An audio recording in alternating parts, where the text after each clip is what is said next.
শুরুতে আমরা এমন এক সময়কে দেখতে পাই যখন পৃথিবীতে পানির অনেক সংকট। পানি না থাকার কারণে পৃথিবীর যে অঞ্চলগুলো সবুজ শ্যামল ছিল সেগুলো এখন মরুভূমিতে পরিণত হয়েছে। অর্ধেকের চেয়েও বেশি মানুষ পানি শূন্যতার কারণে মারা গিয়েছে।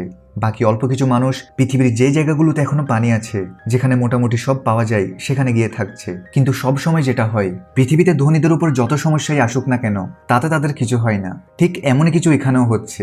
বড় বড় প্রাইভেট কোম্পানিরা মাটির একদম গভীর থেকে পানি তোলার জন্য বিভিন্ন জায়গায় পাওয়ারফুল মেশিন বসিয়ে দিয়েছে, কারণ এখনো কোথাও কোথাও এমন জায়গা আছে যেখানে মাটি থেকে পানি উত্তোলন করা যায়। আর সেখান থেকে যতটুকু পানি বের হয় সেগুলোকে তারা শহরে সাপ্লাই করে দেয়, যেখানে ধনীরা বসবাস করে। কিন্তু বেচারা গরিবরা গ্রামে বসবাস করতে বাধ্য।